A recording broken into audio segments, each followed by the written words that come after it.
You know you're on the right microphone. Mm-hmm. The first thing what happened is we had that microphone, and it wasn't. That's why we're echoing the audio. Okay, so you're good there.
Okay, good afternoon.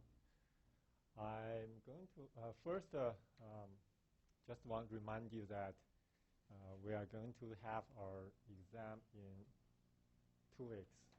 Okay, so today is my last lecture, and next lecture will be Dr. Rusak.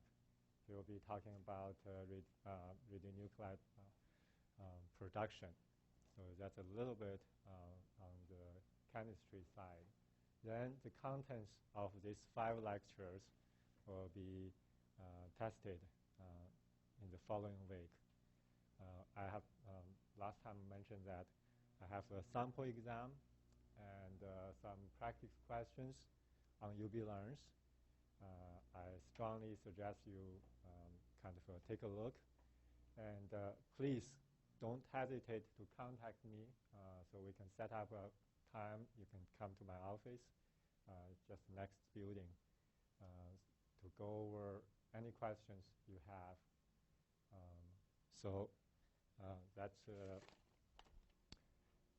for the kind of scheduling. The first homework, that I just graded and get back to you. Actually, I should record the numbers. And okay,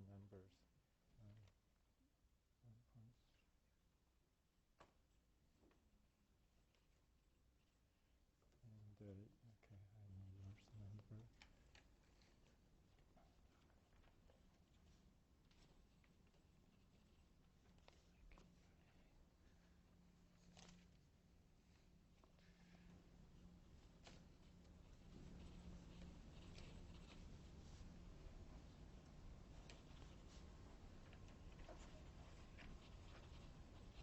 Okay.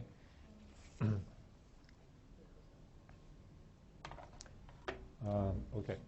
So Is that too close? So No, but I'm fine. I'm going to fix this for a second for you.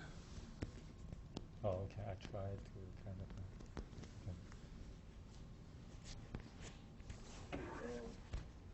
Oh, okay. That's good. Go ahead. Oh, okay. So that's about the next 2 weeks.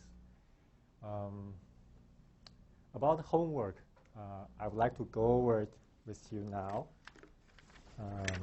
So we can clear any questions you may have. So first question is group the following nuclides into isotopes, isobars, isotones, and isomers. So anyone want to, yes, would you? Because the instructions weren't really clear on this when I was doing the homework. Mm-hmm. Because I know I got it wrong, but like when Mm-hmm. you were asking us to do the groups, like, did you want us to group like which ones are isotopes? Did you want us to compare it to like the regular element or to each other? Like, for example, compare like the 13 over 6C to the regular carbon, or to like all the other carbons that were like in here. That's what Yeah, I really remember confused that on. during the class that you asked the question. I kind of did you ask this kind of similar question? I asked one of the Oh, okay. down here. Yeah, what I meant is, you see here we have, let's say about 10 nuclides actually, 10 nuclides. So 10 type of items, 10 types of items. Mm-hmm. So what I mean is kind of group them. So you group them. So group them. I thought it was like grouping them into category. Actually, it is category. So group them into isotopes and isobars, because the nuclides, we have nuclide. It's like everything we can call them nuclides, and the nuclides that have the same number of protons, they belong to the so-called isotope group. Oh, I see how you want us to group it now. Okay. But I guess probably you somehow didn't really get the question, because I thought that this is probably the question itself is was confusing. Anyway, so that's kind of basically group them or categorize them. Isotopes, isotones, and isobars, isomers. Those are kind of 4 subgroups of the general nuclide as a whole. Okay. So that's that question. So once I guess if you are clear about this question now, relatively become easier, because now you can use the criteria. Let's say isotopes. You look all those same number of protons or atomic number, and they will belong to the isotope, same isotope, like all these C carbon, they are isotopes. And isobars would be those have the same number of atomic mass number. If you look the top left corner, and you see 13, 12, 14, 14. So actually, now you should recognize that carbon 14 and boron 14, actually, they are also isobars. And of course, the cobalt, iron, and nickel, and the 57 one, they are isobars. But this carbon 14 and boron 14, they are isobars too. Okay, and similarly, isotones, you will write down all the neutrons of this nuclides, and if two nuclei have same number of neutrons, and they belong to the one isotone group. Isomers will be same number of atomic mass number. Everything is actually the same, except there's the M, and the one with the M and relate the one without M. They are isomers.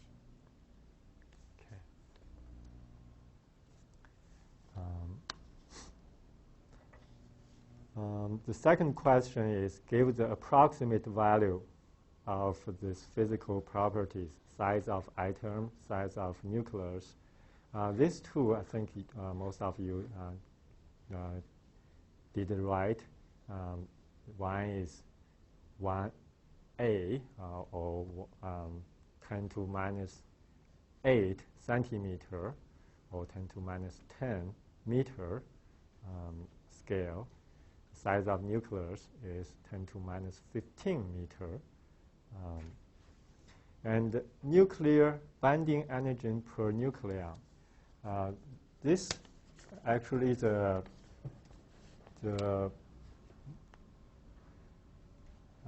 best reference would be this figure. The first handout, and on this 11, and you have this nuclear binding energy, and this is graph for all the nucleus, and the vertical axis is the binding energy per nucleon, and you can see that most of them are kind of around 8 MeV. Right, so this graph. Yeah.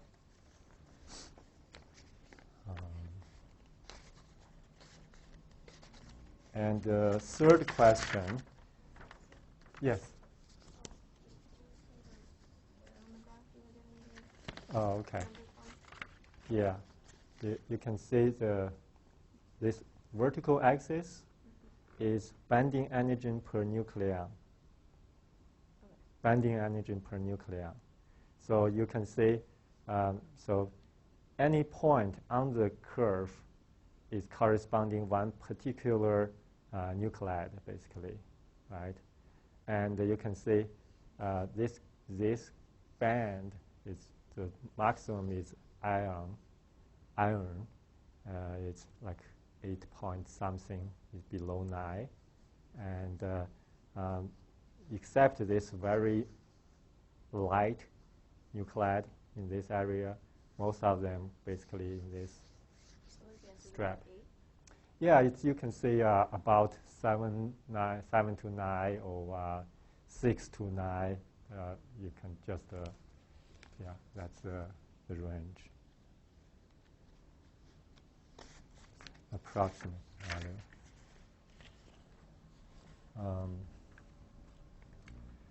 Yeah, this is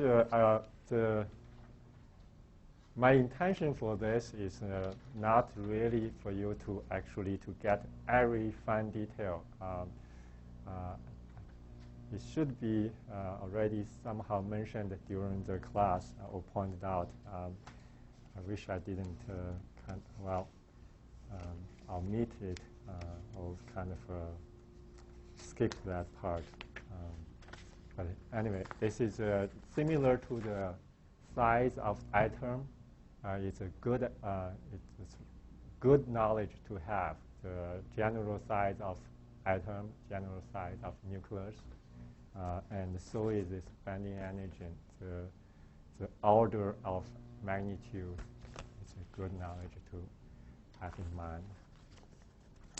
The third question is to calculate the mass defect in MeV. So there's like any question, there's small traps here.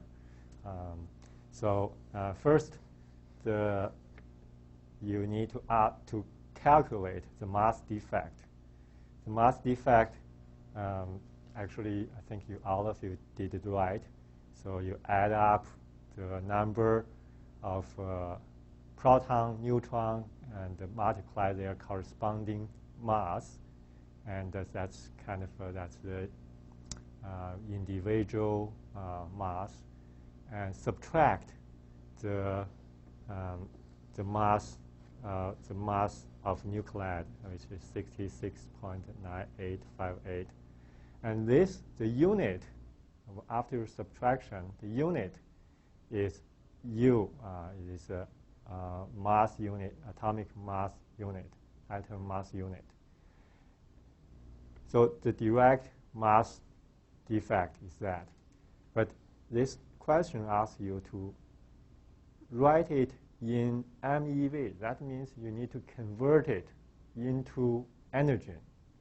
You have basically two ways of converting it. One is you use the very original E equal to mc squared. That's the original calculation. And now the m is 1U. It's not an SI unit. It needs to be converted into SI unit, which is kilogram. So the 1U for this actually is 0.5 something U. So the U need to be converted to kilogram. Okay, and then you need to multiply the c squared. The c is the speed of light, and you put that number in, and that will give you the joule. If you use everything in SI unit, the SI unit of energy is joule. And there's another trap here. So this is asking the MeV. So you need to convert that into MeV. The joule converted to MeV. Some of you did it using a kind of intermediate step. You know that actually we have calculated 1U is equal to 931 MeV. So you just multiply that. That's fine. But that's kind of one of the two approaches. The question B calculates the average binding energy in MeV of each nucleon in gallium-67. So as a whole, the mass defect or the binding energy is that much. It's 513 MeV.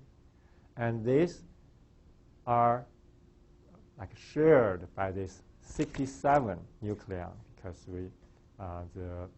that's the atomic mass number. That means the total number of neutron and the total number of proton put together. That's the number of nucleons.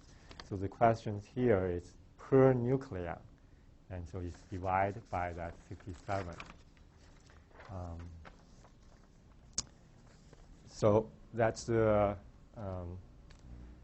I hope the homework, if you didn't do it like perfectly, that serves a little alarm for you to kind of go over this question, make sure you understand it, and also go over the sample questions, sample exam questions, definitely sample exam questions that because that will help you to prepare for the exam. And the sample practice questions, there are kind of probably a lot. So, but you have the answers with it, so that can save you some time. You can kind of go through that kind of in a good speed. For the sample exam questions and the sample practice questions, you may see some contents that we did not cover in the lectures, so you can skip that. You just say, oh, I didn't, because some of them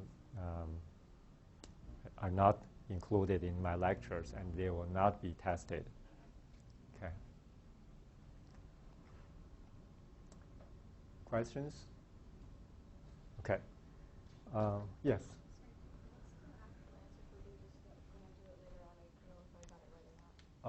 The B step of question 3. Yeah. Yeah, it's I think it's 6.7. It's 513 divided by 67. So you.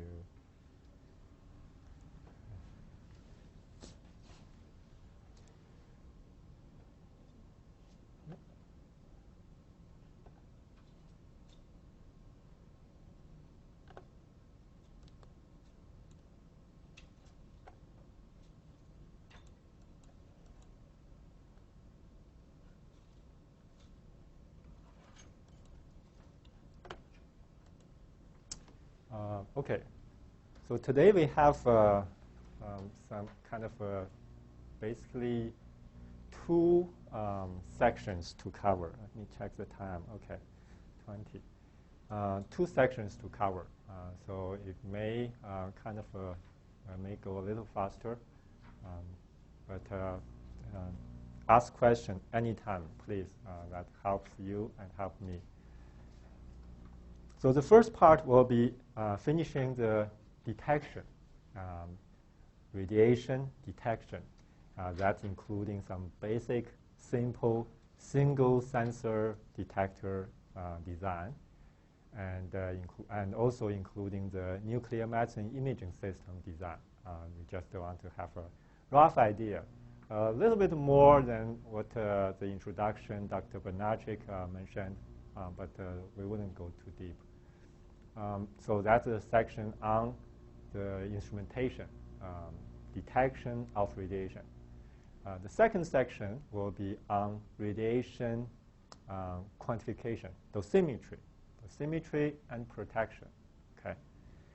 So last time we talked about a couple of different kind of detectors. Gas field detector, you apply voltage over a chamber. When the radiation passes the chamber, creates charged pairs of particles. And these charged pairs in the electric field, they will generate electric signal in your circuit. And there's your signal for showing how much radiation there is. So that's a gas field. And there's a semiconductor detector using similar principle, but semiconductor is a solid state material. It's not like a chamber with gas. It's not air. So that has higher density, so it has higher stopping power. When we talk about detectors, an important consideration is stopping power. It's related with efficiency. So like while we use phone, our cell phone, and your cell phone, now probably everyone, you can rely on it to sense the signal. That means your phone is efficient in picking up the signal. For the radiation detector, that's also essential, just as essential when you have your phone detecting the data, the radio frequency signal. How can you make your detector for radiation? We are talking about high energy here, high energy gamma ray, X-ray. How can you make it efficient in detecting the signal? You make it having higher stopping power. It's the same higher stopping power. So if it's air, there's a less chance of radiation interacting with your media, the air molecule, because it's not dense. It has too much space in between the atoms or electrons. So the radiation may go far without being detected. If you have a dense material, you will have a much better chance of sensing the signal. It's pretty intuitive. Okay. So So is our design of the scintillator detector. Why we want to design a scintillator detector for this gamma ray detection? Because we can have the scintillator choose material that very dense, heavy, density high, so even a small piece, you feel heavy.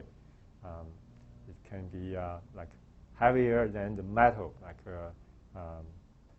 steel, iron, heavier than that. So this scintillator. Besides being heavy, it also has a property that when it accepts or receives the signal or the energy from radiation, it releases the energy or converts the energy to visible light. We talked about this last time. So the light is produced in the scintillator, and the light then is passed on to the other component called the photomultiplier tube. Photomultiplier tube. So the word says it all. Photon, that means the visible light from the scintillator.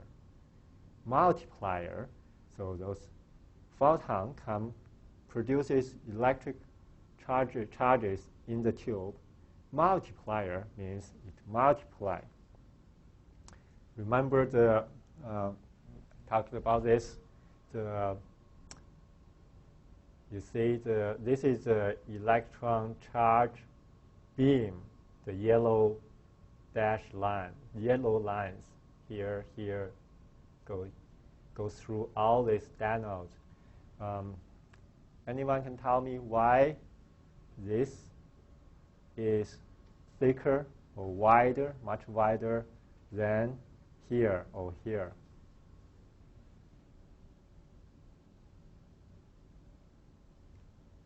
Okay. Yes. I see the smile, so you. As it hits other molecules, it causes other reactions to release more electrons. Mm-hmm. So as that happens, it happens more and more. So there's a lot of electrons that have been released towards the end. Yes. Very good. Yeah, multiply. So from the beginning, electrons are produced, and it's accelerated in this tube. The tube have high voltage through each stage.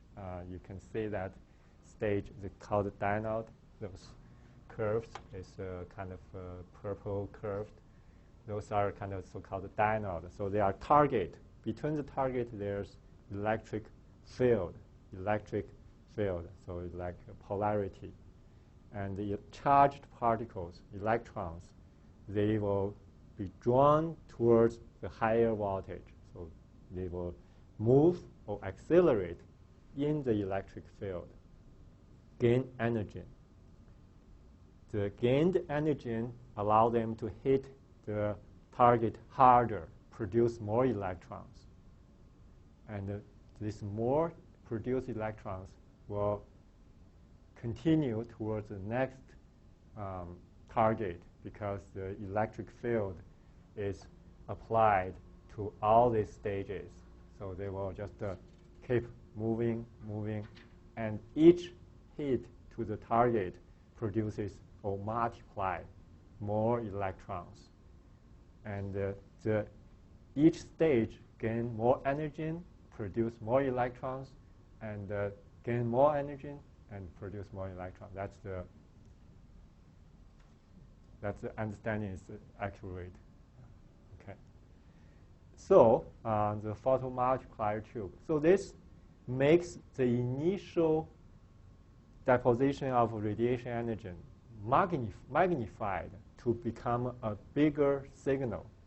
So at the end, it's a big signal. It's like 1 million, typically at the scale of 1 million times higher signal. This multiplier produces 1 million times higher or bigger signal for the detection. Okay, that's why it's called multiplier. photon multiplier tube. The tube is the environment where we apply the voltage and produce the electric field, and which driven this process. Okay, so we did go over this one. Besides the sensor part, the rest, the amplifier, computer, are more general components for any instrumentation. So once the signal is converted to electrical signal, they will go through. You can do the magnification with amplifier.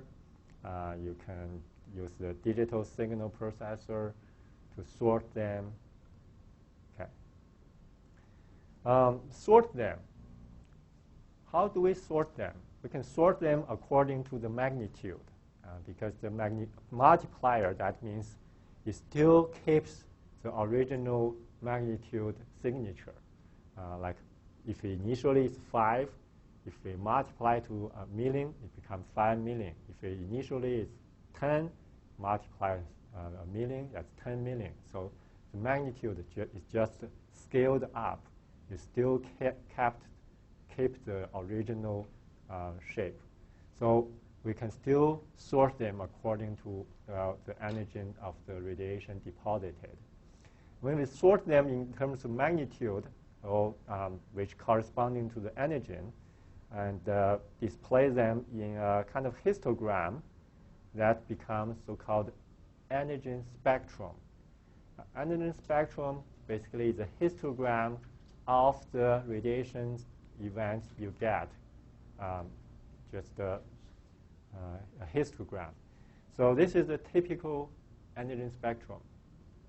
The horizontal axis is energy, which corresponding to the magnitude of the signal. And the vertical axis are the how many events in each magnitude. So let's pick any point. Imagine that we are looking at this point where the cursor is. Yeah. So that corresponding to, let's say, 400 keV. 400 keV. That shows the event or the photons being detected with the 400 keV energy. How many that event has? How many events are collected? So here it looks like 35. So you can consider there are 35 of photons with this energy being detected. Of course, here, this spectrum, you can do a so-called normalization. You just artificially make the maximum to be 100. So you just make your spectrum so-called normalized. But the idea is this is a histogram. It's similar to, let's say we have 6 people here in this room.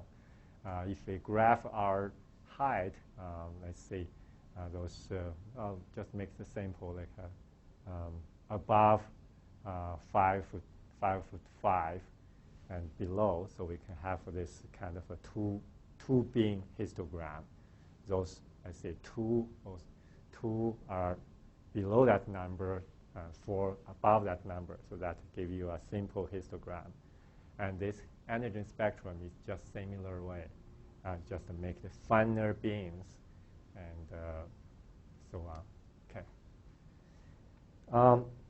When we make this histogram of energy, histogram of radiation energy, we realize that it has some characteristics like this so-called photo peak. So there's a peak that particular, let's say, this bell-shaped, you know what I mean, this one. That one corresponding to the full energy of the radiation you detect. That's why it's called a photo peak. If you recall that when we talk about gamma interaction with matter. There are three types of interactions. Photoelectric, that means given the gamma ray gave all its energy to the matter, and that's corresponding to this peak. So when the photon gave all its energy to your detector, and you detect the full energy, and because it's a photoelectric effect, it's called a photo peak. And now you may ask, why it's not like sharp, because gamma ray, it's like 140 keV. It's just one single number. And we talked about the electron shell orbit. The interval is fixed, so the X-ray produced is like a characteristic X-ray. So it's one number. Gamma ray, from the different energy levels of nucleus, the energy of the gamma ray also fixed. If you refer some number, it's one number. But here, that means this peak, it's not like sharp 662 keV. It's just some little below, some little bit higher. It's like a bell shape, a mountain. It's not sharp. This is because the radiation signal itself, it's like spontaneous, statistical varying. So when we make a measurement, we have a radiation sample here. We make a measurement 1 minute. We make 5 measurements of this one same sample. Every condition the same. Measurement 1, measurement 2, measurement 3, 4, 5. The number you get, the count number from the sample, it's not the same. It's because so-called statistical variation. All those atoms, they are not synchronized. It's not consistently producing or decay or not decay. If you have a huge population, they may follow some probability. They have the average. But if you look at this measurement 1, 2, 3, 4, 5, they all kind of change, sometimes lower, sometimes higher. So that's called statistical variation. And so that's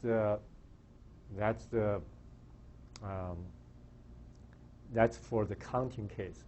For the energy spectrum, for this photo peak, it also has several factors during the detection process.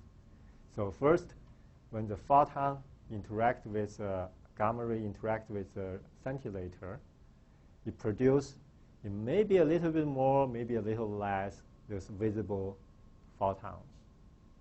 So your signal already start kind of like varying.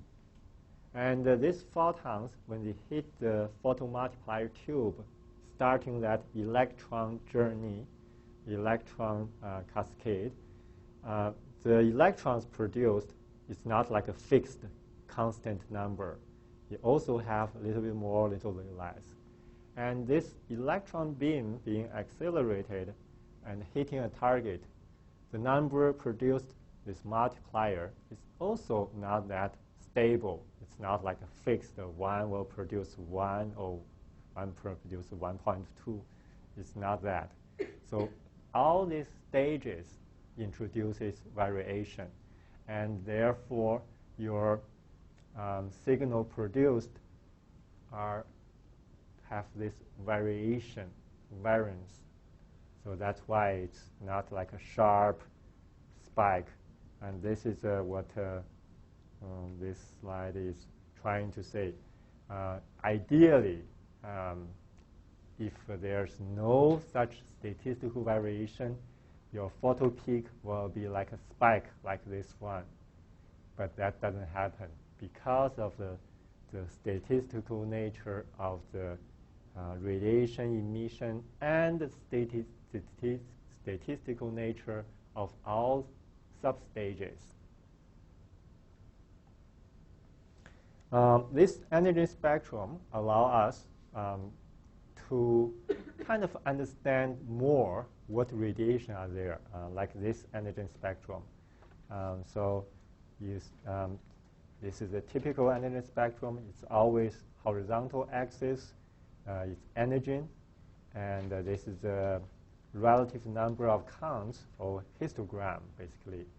So we see a photo peak, and which corresponding to the gamma ray from this mercury, and we say, oh, there's escape. There's a little bump here, and if you a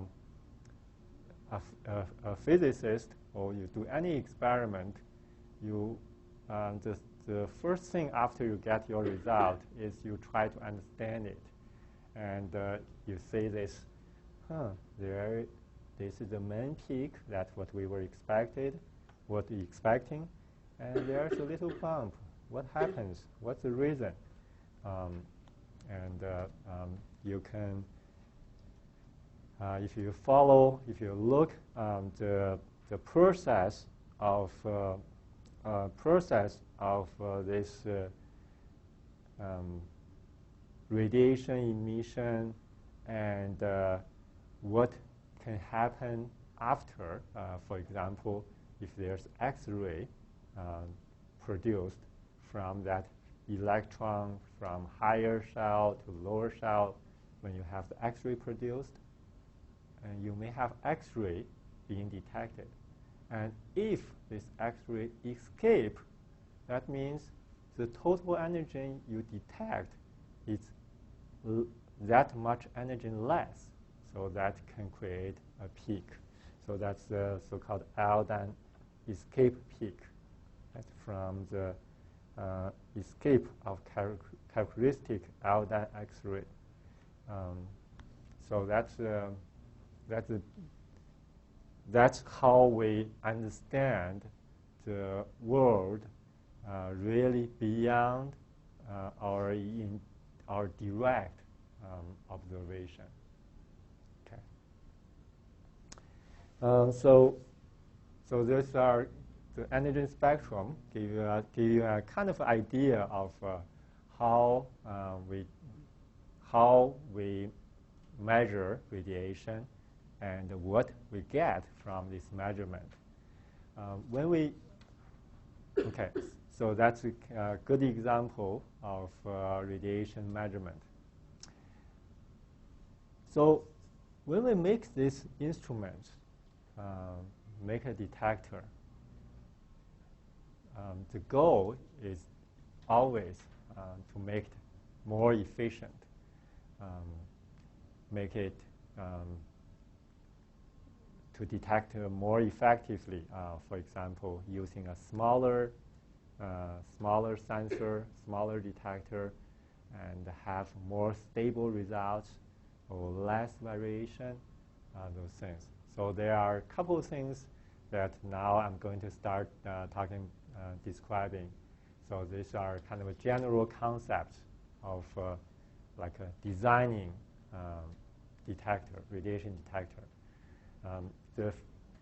On this slide, it shows the effect of detector size. So if you have the same scintillator, if you have the same material, scintillator, assuming you have the choice of a smaller scintillator or a bigger scintillator, if you want to have a higher sensitivity or higher efficiency, should you use a bigger scintillator or smaller scintillator?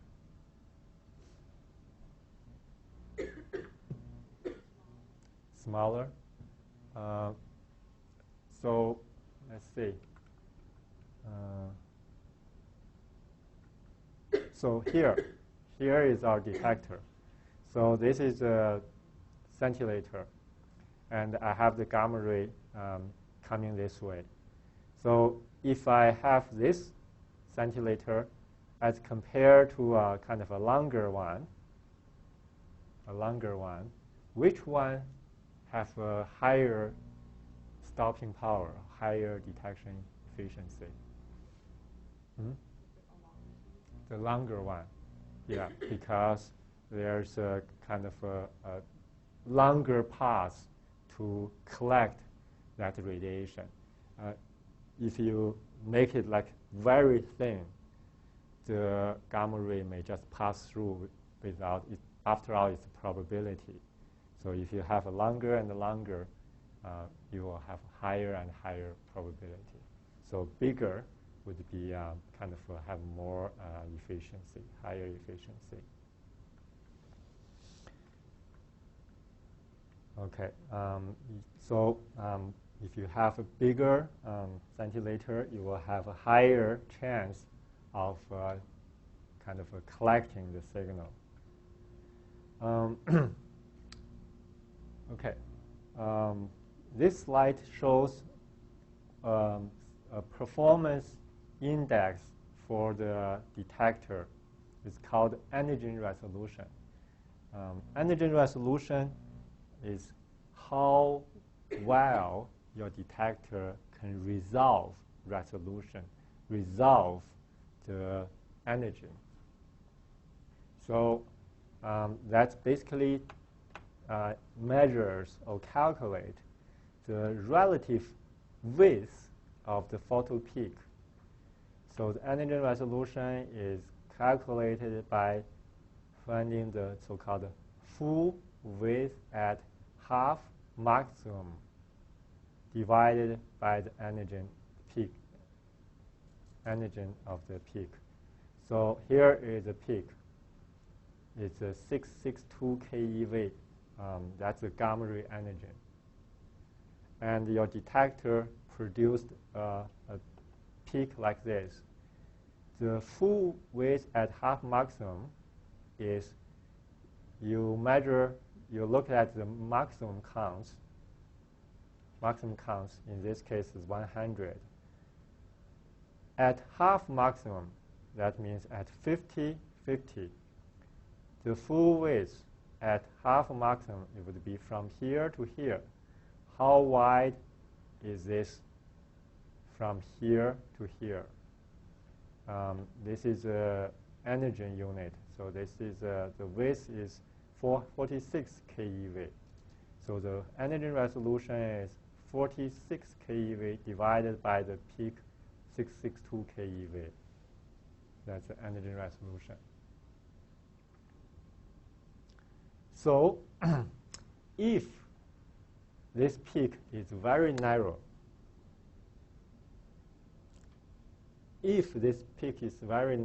that means the antigen resolution number will be smaller because this is narrower. Yes?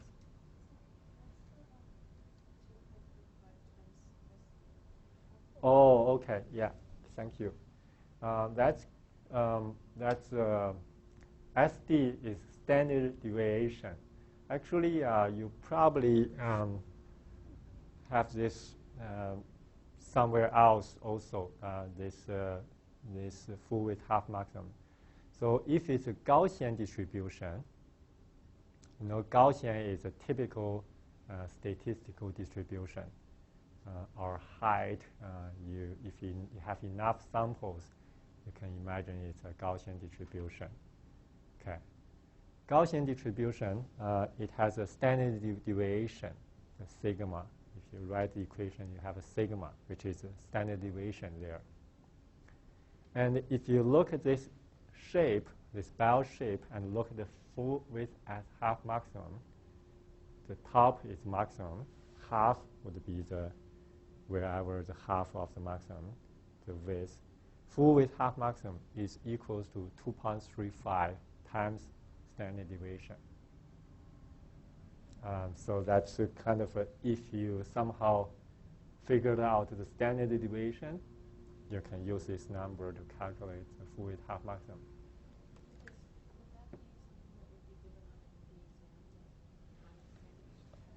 Yeah. You don't. I wouldn't.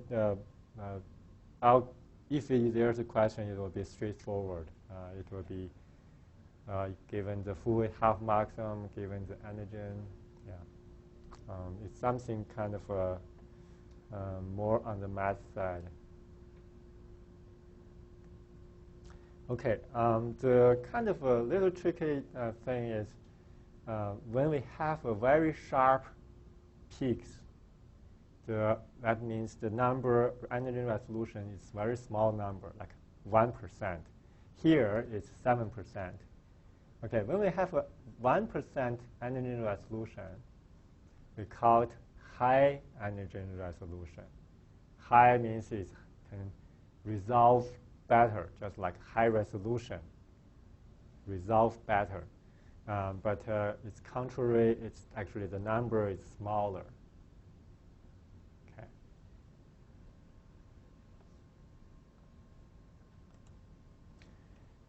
Okay, I already described why there is a shape blurring. This is a slide saying there are all different stages contributing to the variation. The semiconductor, yes? So how do you decrease the resolution, actually with the scintillator? Oh, okay. They are the resolution.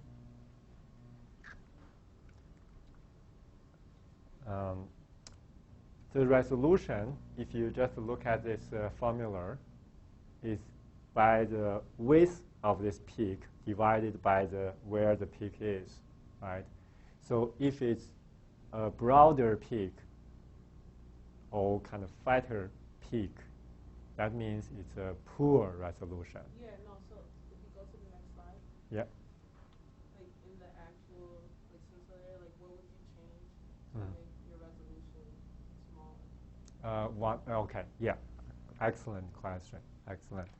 So that broadness is because the so-called statistical variation. And the statistical variation, it starts from the very beginning from here. So if you have a huge number of photons, visible photons produced for the same amount of energy, if you have a larger number of photons produced, the statistical relative variation of that bigger number is relatively smaller. So that's one stage. And to the next stage, it's the same thing. If you have the higher number of so-called quanta produced, the relative variation is smaller. So to achieve higher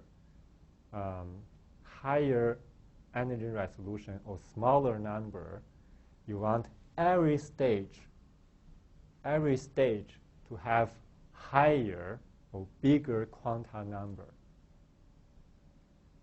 Okay. And this leads very well to this statement here. So the semiconductor detector, it does have this property. So for the same amount of energy, okay, it takes small number of energy to produce a charge unit. So if you deposit equal amount of energy, and this semiconductor can produce more charges or more basic signal. And that means it has a relatively smaller variation.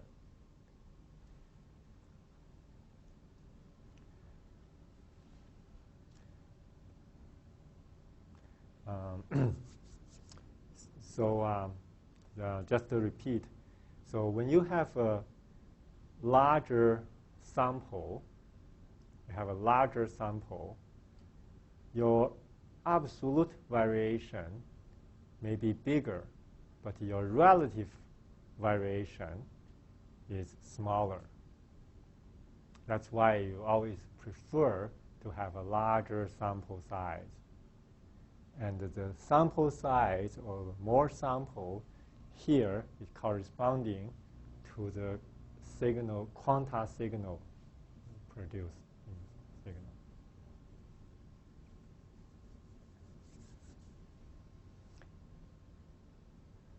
And so this is a semiconductor detector. The peak is much sharper than the scintillator detector because the very original stage of producing the quanta signal, the semiconductor produces much more because each quanta, it requires less energy.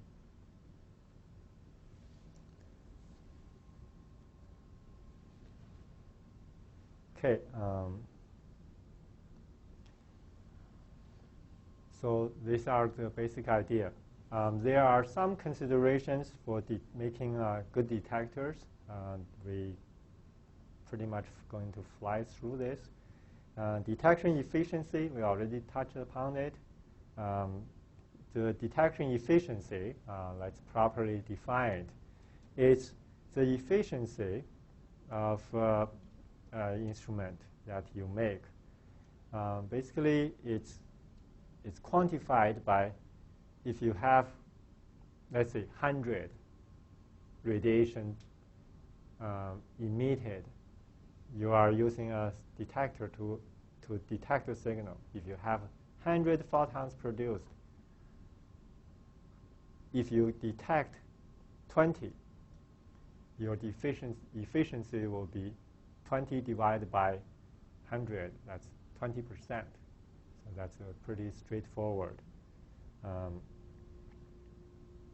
just here you have the symbol to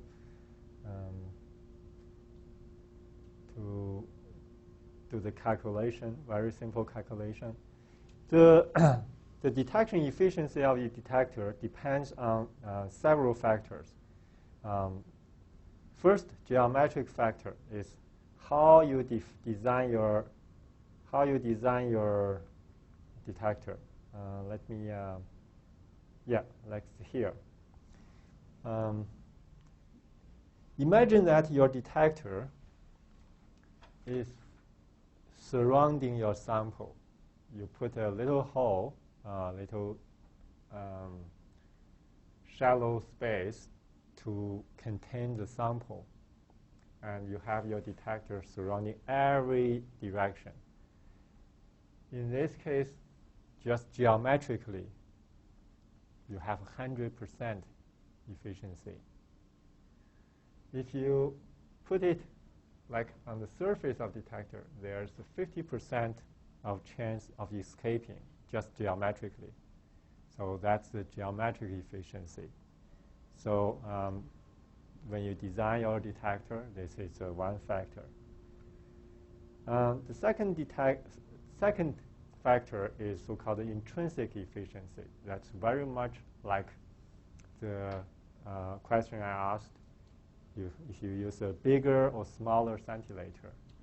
So if you put your sample in the center of your scintillator, but if your scintillator is very thin, only a shallow shell, okay, thin shell, then it has the radiation. If it's gamma emission source, it will have good chance of escaping, not interacting with your shell material. But if you put a very sturdy, big ball surrounding the sample, you have higher detection efficiency.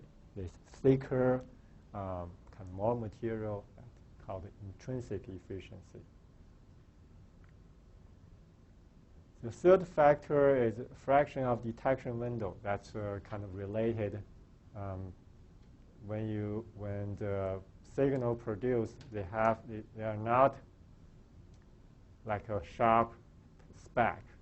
So you need to determine, you want to make your acceptance window right at the center or broaden it. So that will affect that. the fourth factor is attenuation factor. It's between your detector and the source. If there are some kind of obstacle attenuated the signal, certainly you have a less efficiency. That's not directly part of your detector, but something it's involved in your detection process.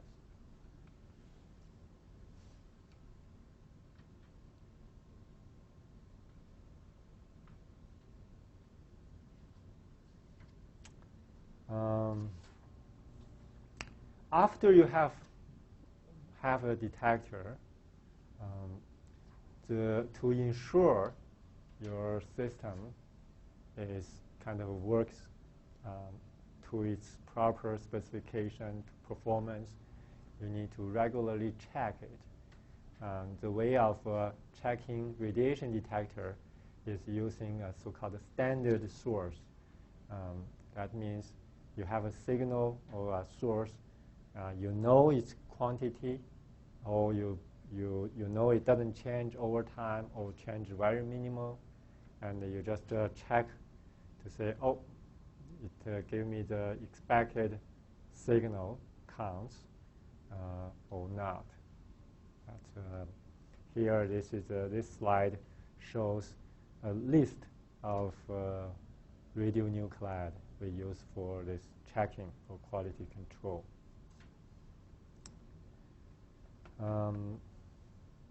When we have a detector, when we make measurements for charged particles, because of the low penetrating power of charged particles, because they easily can be stopped, so you need to kind of pay more attention to the possible attenuation loss. So you should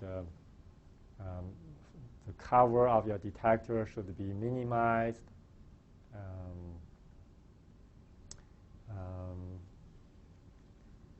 Should try to reduce any possible kind of absorbers between the radiation source and your detector.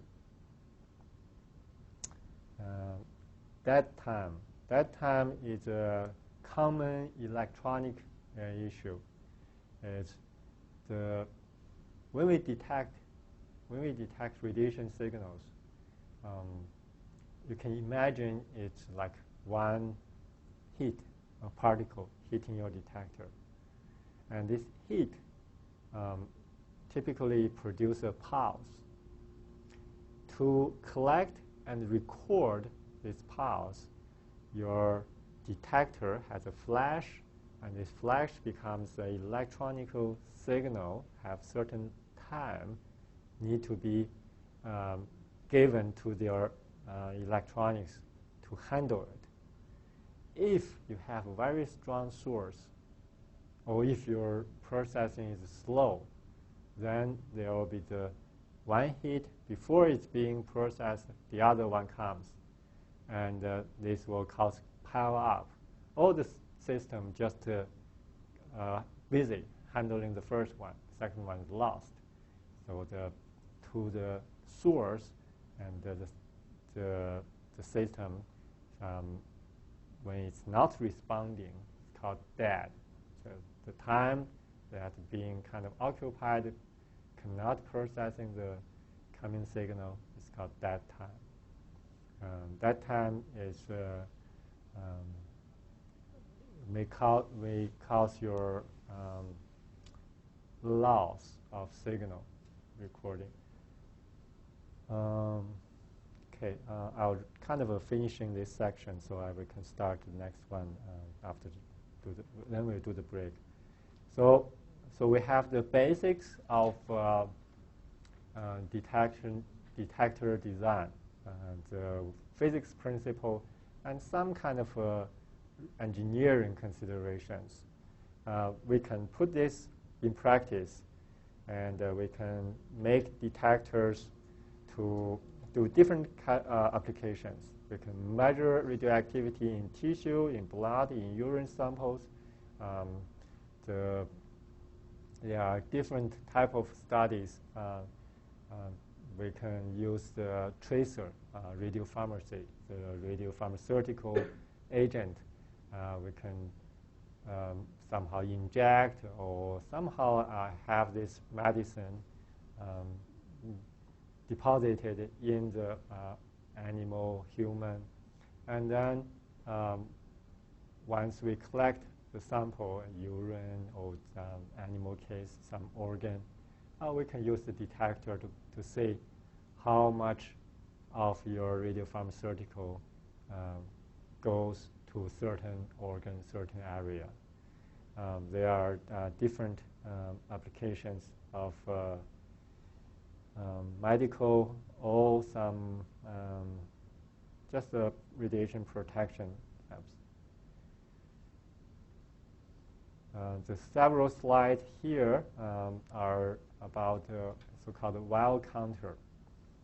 This well counter is a typical instrument for us to see how much activity in your radiation sample. And this is a diagram. So this is a well. That's why it's called a well counter. And you put your sample, drop it in, and now you can see it has a good geometric efficiency because most of the pathways to escape for the radiation are covered by your detector. It's not 100%, but the aperture of going out from the detector is kind of small. So this is a scintillator, and sodium iodide is a typical scintillator. Out of the scintillator, this patterned, this great patterned material is lead shielding. Who can tell me what the lead shielding is for?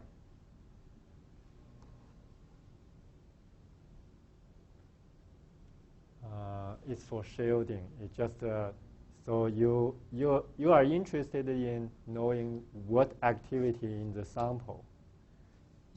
If there's some activity outside, that's your possible contamination, disturbance. You want your result to be shielded away from these possible other sources. And also it can shield the radiation from the sample to, let's say you work there or you just do not want this either outside contamination or you kind of somehow undermine the environment. Okay. There are some engineering and physics considerations when you have the sample, like filled it with a full tube or a small volume at the bottom. The efficiency are different. You can easily see the geometric efficiency definitely different. This is a diagram showing a typical setup for like a radiopharmaceutical is produced. Imagine that our chemist produced a compound. It's a radioactive compound. So radioactive compound, like I mentioned before, it's a molecule with a radioatom attached. Okay, and usually the chemistry is not that pure. So you may have molecule A, which we are desired, and with attached radionuclide atom. It's desired. You may have molecule B, molecule C, molecule F. And this radiopharmaceutical is drug. We want to use the pure A for our injection. So how do you pick that A? It goes through this process. So it goes through this chromatograph, liquid chromatograph column, so-called, and also goes through also this being monitored by a radiation detector. So the chromatograph will separate the molecule in terms of their like mass, separate them depending on your column's property. Maybe by mass, maybe some kind of other property. And then the radiation detector will kind of look, same time, will check whether suppose you have the A, B, C, D, 4 molecule. A comes first, and your radiation signal detector will pick up the radiation. It will have a radiation peak matching your A arrival. And B, C, D, if they are not the one that attached with the radioatom, they will not have radiation signal. So you have this chemical separation and monitored with the radiation detector. And so you say, I have this component, this component. In this case, looks like this graph. It shows there are 2 compounds with radio label. So depending on the property of these 2, you may say, oh, this is a compound A, this other compound B. Okay, this is a picture of so-called thyroid probe. That's a typical simple instrument, medical instrument for any chemist when they perform some iodine-related chemistry, because iodine can so easily get into the thyroid, so powerful uptake concentration. So after the chemist finished, usually it's being assayed for the thyroid iodine uptake. So basically it has a little tube to guide the radiation toward the detector to see if there are some kind of iodine radiation collected.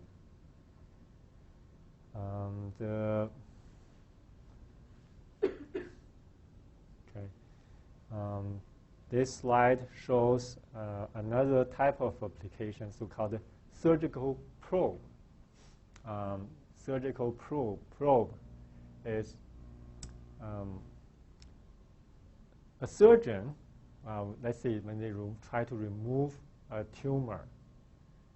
The one high priority consideration is they don't want any tumorous tissue left. They want a clean removal. Of course, they don't want to remove unnecessary too much good tissue. So the approach, one approach is they have the tracer to mark the tumor cells. So if there is the tumor cell left, tumor cell tissue left, and the tracer will show some radiation. And to know whether there's a radiation or whether there's a tumor cell still left, we use this small detector called a probe to check. So this is what this here shows. There are 2 probes, 2 sensors, radiation sensors, 1, 2. And depending on what kind of a tracer or what kind of radiation being used, the detector or the probe can be designed accordingly. Oh, I think, anyway, I'll just extend my talk. I just, do you need a break? You do? No? Okay, I'll continue. If you need a break, just... okay, so we finished the simple radiation detection. I'm from Department of Nuclear Medicine. And in the introduction, you have seen some nuclear medicine images. Those are directly major application of radiopharmacy. Okay, so now I'm going to introduce you how nuclear medicine imaging system works. There are three types of nuclear medicine imaging systems. One is called planar gamma camera. And the other two, one is called single photon emission computer tomography, and the other one is called PET, positron emission tomography.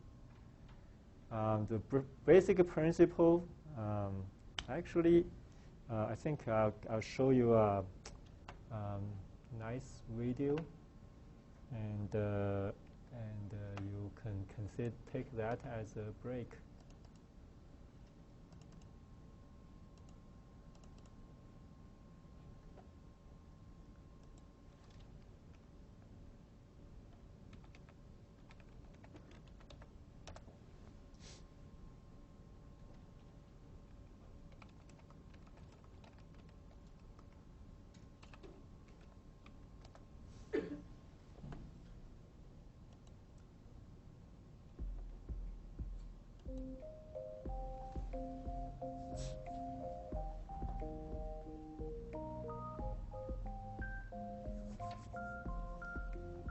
A PET scan creates 3D images of the body. It does this by using radioactive tracers, which are usually administered to a patient through intravenous injection.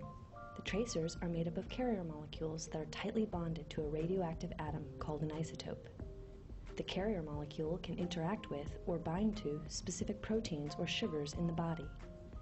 The carrier molecule that will be used depends on what the doctor is looking for. If she suspects cancer or is monitoring a known cancer's growth, she may use FDG, a modified form of glucose, which gets absorbed by tissues. When tissues absorb a lot of glucose, it may indicate a cancerous tumor. The radiation from the tracers poses little danger to the patient since they quickly pass out of the body. The isotope produces small particles called positrons, which interact with surrounding electrons.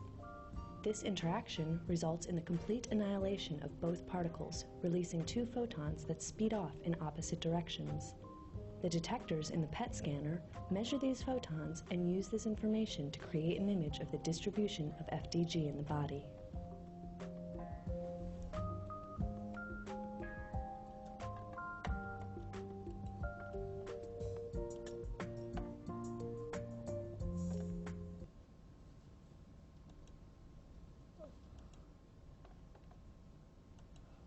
Okay. Okay, I'll continue. So that's. Oh, sorry. Do not.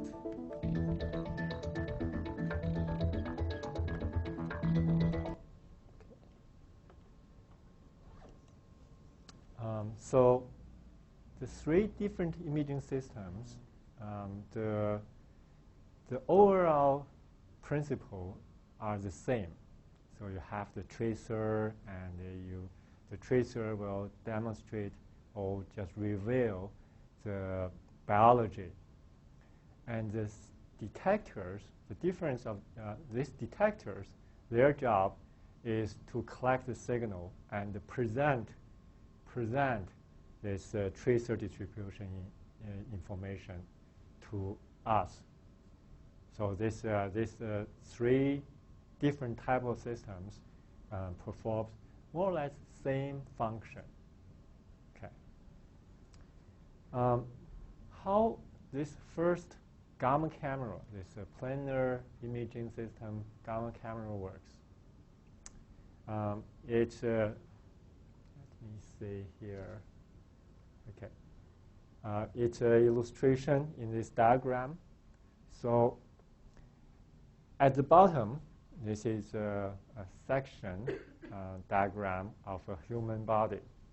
So you have tracer distribution.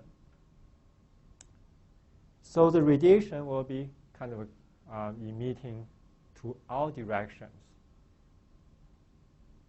And on top is our detector, so-called imaging system. So the imaging system, our main job is to tell if we receive a radiation. We want to know where it comes from.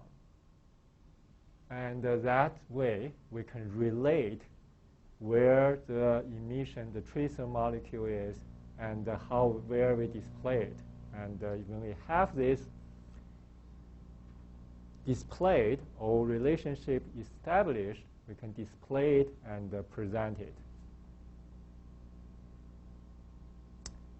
The key component of this setting up this relation is so-called collimator. The collimator is, imagine that it has one collimator you consider it's like one tube. It only allows the radiation aligned to the tube to pass through. So on one end of the tube, the radiation gets in. On the other end, we have the sensor detector collecting the signal. So if we see a signal on your detector side, we know it's from this tube. This is the collimator's role. And the collimator actually is formed by many of these tubes. And so you can kind of look, you can see this many holes in this block. And this holes are straight. So on the detector side, if one location receives signal, you can defer that the radiation comes from that corresponding tube. Okay, so this way we have the so-called planar imaging. So if you have a shape, like circular shape, and radiation source, and you put the collimator on top of it, you have the detectors on top of the collimator, and the detectors while collecting the emissions from that circular shape radiation source and present you a circular circle.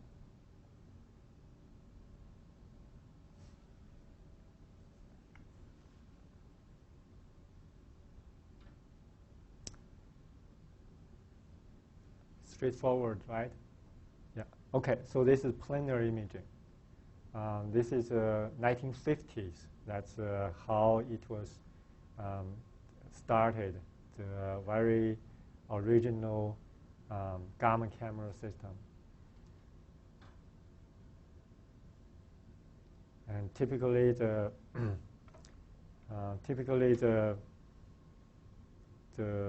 detector is huge. It's a big plate of scintillator and followed by multiple photomultiplier tubes to figure out the exact location of its radiation detection. And in front of the detector, there's a collimator and aligning all those radiation. What happens for those radiation does not align with the tube?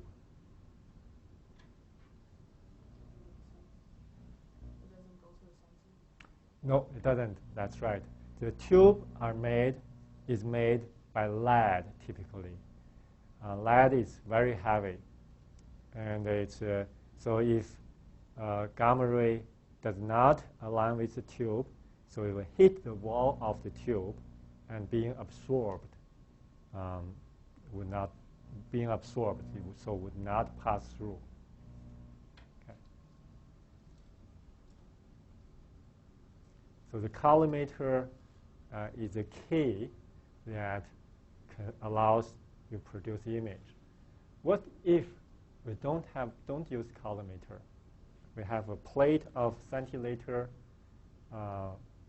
detector, and we have the person with the radiation tracer distributed in heart, lung, and without collimator. Do you get an image?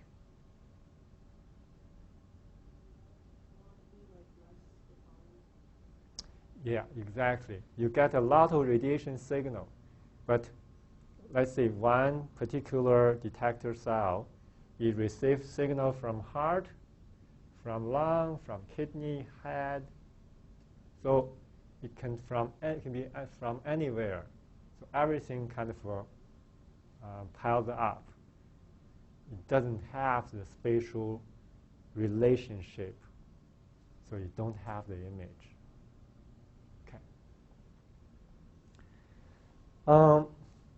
The two other imaging systems both have a tomography. That means they can look at the slice image, or kind of three-dimensional image. It's because if we just look at the gamma camera, it squeezes the one dimension of the distribution. It just everything pile up. I remember the introduction lecture, Dr. Banachik mentioned that the pile up overlay. So you lose that information, depth information. So that's kind of a less desired. It's better to have to kind of untangle this overlap structures. So that's why we want a tomographic image, three-dimensional image. How to do that? Okay. This is kind of an illustration just showing if you have like one radiation source, a hotspot source, where the arrow point at the right-hand side. If you use the gamma camera, look from all different angles, the data you collected on your detector, just like you just use one strap of detector. Okay, so here's your radiation source. You have one row of detector. You look from this direction, and it will give you this one row of signal, and this corresponding where the radiation is. Maybe should start from here. So I have my detector row facing this way, because the source go parallel down, so it will make this peak, because only the radiation go aligned with the tube pass through, right? Yeah, so you get this shape. When I turn my row of detector to a different angle, and a slightly different position of that source is placed on your detector or shine on your detector. And so when you rotate around this source and you collect signals row by row, and it forms this collected data. This is called a sinogram. And the reconstruction, here is the magic part. The reconstruction is now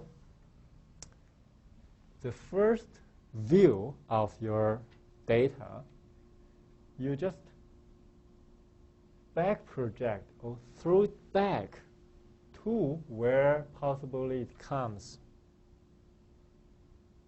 Okay, when you have your detector here and your collimator tube aligned in this direction, you know that's only possible direction it come from. You just say, okay, I'll throw this signal back. And here, nothing to throw back, so there's no shade here. And so you throw your everything back, and those places have signal will create a shade. And you do this for each view you'll take. Here, you do another throw back, and this is in this direction, you throw back in this direction. And this is 2 angle. You say, oh, it looks like possibly here, but it's not that sure.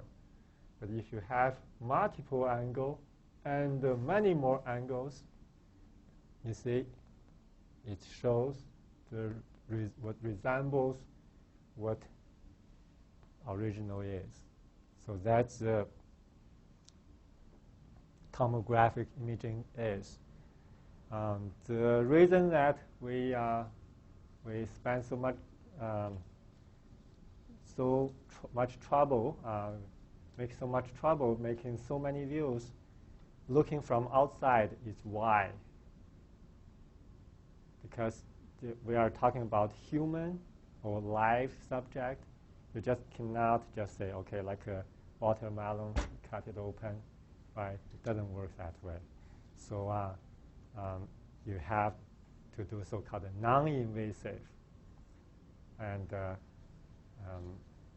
you look from all different angles. And each angle you get some information. And you collect this collective information. When you put it back, you produce the image. Okay, so you have a good idea of how tomographic imaging works?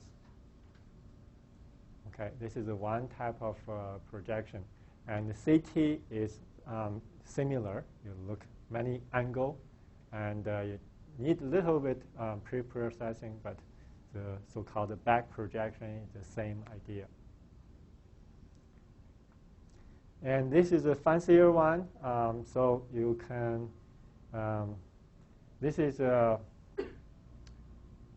left image is a section of the torso, the density. Basically, that's the density of the torso, one slice. Okay, and the right image shows the progression of looking from each view.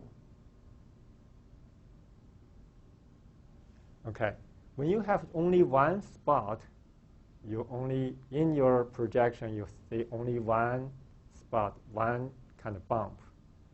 When you have multiple structures in the projection, they just lay up. They just pile up. So if you just look at this row, this is from one particular view. And if you look at this kind of vertical view, and the projection is you squeeze it, sum everything up, it becomes a strip. And this strip is placed at the one particular row of this data formation. So this is a data collection process. This is it's same like this one. This one is a kind of a slower and simpler object. It's one spot. You look at one view, look another view. And here is the object is more complicated structure, but you also look at one view, another view, and then you collect all your multiple view data. And this sinogram is what we rely on. This is the information we collect. And then we run some fancy math, and we can do the so-called reconstruction. And this is called filtered back projection. So you first filter the kind of process your data, and then you just throw it back. And this will give you the clean image. If you look here, this image certainly is not clean, because when you do the collection process, some information lost, and you need to do the so-called filtering to recover that part. Okay, so that's the principle of tomographic imaging. Single photon emission computer tomography is just gamma camera with rotation. So you have this one is a chair, and you have the detector with the collimator kind of facing the chair. So here. So the person, he wants to do like a cardiac scan. Sit on the chair with the radio tracer already injected uptake, and the camera or the collimator and detector are looking at the heart, and the person, the chair rotate. So after rotation, you get this sinogram from different views. And then the reconstruction will produce the image. And this is an illustration of if you have some structure. This is, again, a section of a person, assuming that now you have a different activity distribution. The yellow area has more activity, and so your projection on your detector will have a higher accumulation corresponding spot. And this part is like a hollow, there's no activity, and correspondingly on the corresponding detector, it has some kind of dip. Okay, and these are the, so you take multiple views, and you run the reconstruction. Okay, PET. Actually, the video that we just watched on YouTube shows a very nice picture. So you produce, you have the positron emitting nuclide, and the positron hit an electron, annihilates, produce two gamma. The two gamma reaches detector. And now, your detector, if you have detector on both sides, these two detectors on both sides will both detect a signal, a gamma ray, because the gamma ray goes the opposite direction and the light travels fast. So they reach the detector almost simultaneously. And this simultaneous property allows you to claim that must be from one annihilation. And now, with this two detected signal, you can say, oh, the annihilation must happen along this line. So now you have this emission location and detection location relationship. Remember that collimator's role we talked about, the tube that's trying to establish that role with a lead tube, many lead tubes. And now, without lead tube, with the annihilation, we call the coincidence detection. That means happens same time. We achieve the projection. We achieve the collimation. So this is called the electronic collimation. The benefit of electronic collimation is we do not have the physical lead. That means we have much better chance to detect all the radiation. Because remember, those radiation does not align with the tube, they are lost. So they have the patient inject a lot of activity, only a low fraction is useful. That's the collimator's it's a disadvantage. And now with PET, we don't need the physical tube lead. We just use the physics. We achieve this relationship, figure out where the source is from our detected signal. So it's called electronic collimation. It's based on the coincidence detection. Coincidence means the two events to detect a coincidence happen same time. So you use this property to determine that emission location. And the reconstruction algorithm is very similar. To perform coincidence detection, you need this kind of a geometry of a rings because you have to have the detector on both sides. If only one side, you would not be able to achieve coincidence detection. You always detect pairs of photons in PET. And the SPECT, that's single photon emission. So you only have the single photon emitted. And PET, you have positron emitted that produces back-to-back gamma rays, which give us coincidence detection.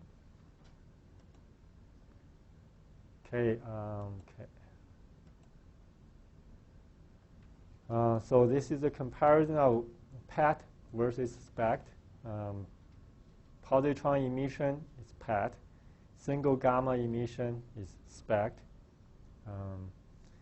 Collimation-wise, PET does not use physical collimator. It uses so-called coincidence detection or electronic collimation. And SPECT uses mechanical collimator, physical collimator. And PET, the gamma ray emitted is 511 keV. It's always 511 keV because it's always emitted from annihilation. Annihilation photon is always 511 keV.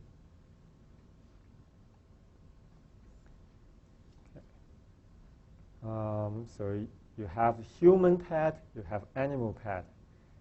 Animal PET is just a miniature PET, and it follows same principle, same engineering, same physics.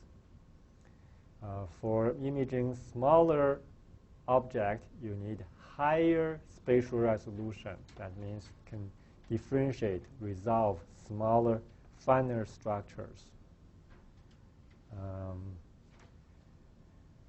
You need a high resolution and high sensitivity to have a good image performance, to be able to see smaller structures, finer lesions. Smaller lesion typically means lesion is it's a tumor. So when it's smaller, or when you see it at early stage, it gives patient better prognosis. Okay, homework here. I'm going to quickly switch to our lecture 4. Okay, let's see. 44. I will use about 10 minutes to 15. 10 minutes. Okay. So this section is about dosimetry and radiation safety. So there are basically two aspects. One is quantification of radiation. Quantification. Let's say if I inject activity distributed everywhere, how do I calculate the heart, how much activity, how much radiation receive, or liver, so on. So this is one part of this lecture. The other part is radiation safety. So as low as possible, achievable, reasonably achievable. That's the ALARA principle, distance, time. So basically there's two parts. Okay. Why we care about radiation dosimetry and safety? Because radiopharmaceuticals, the radiation we deal with are high energy. They create ionization. Ionization means that the antigen deposited can create some ejection of electron, and it can kind of break some strand DNA, create some possibility of mutation. So it has its benefit. We can do imaging, but we have to be careful for the damaging aspect. That's what the purpose is. Dosimetry is about quantifying radiation energy deposited in an absorber in human. So there are several terms: radiation absorbed dose, equivalent dose, effective equivalent dose. So these are terms quantifying the dose. The protection and the safety, I think, is pretty intuitive. So radiation dose is defined as the amount of energy absorbed per unit mass dose. So absorbed energy divided by the mass. The unit is called gray. It's 1 joule deposited in 1 kilogram. That's 1 gray. And this is kind of a newer unit, and it's very widely used. You can see that this definition is very general. It doesn't restrict that anything. It's basically anything. As long as you know the energy and the mass, you calculate the radiation dose. If you use a kind of survey meter, it uses some Rogan, that's kind of older exposure rate. We'll talk about that a little bit. Okay, so you have the energy deposited in a unit mass. But depending on the receiving organ, whether it's eye, whether it's brain, heart, the effect are kind of different. And also the effect is different when the radiation source, the radiation type is different. Alpha particle, we know that it deposits very concentrated energy, and it's a very heavy and bigger particle. So the damaging effect is bigger than compared to the same amount of energy deposited by gamma ray. So there is a so-called weighting factor. So the radiation weighting factor, WR, accounting for differences in effectiveness of different radiation. So this accounts for the different radiation. For beta, X-ray, gamma ray, the weighting factor is 1. Alpha particle weighting factor is 20. For neutrons, for lower energy, the weighting factor is 10. And neutrons, higher energy is 20. You can see it's very rough. So this part of the science is not very well developed because it's very hard to quantify. The radiation, typically people we experience kind of a low dose. which means the risk or the effect is very much buried by other factors, smoking, driving. It just doesn't cause that more significant effect. That makes it so hard. So if from this weighting factor, you see it's like gave you a number. It's not that very well validated, but it provides some guide. Okay.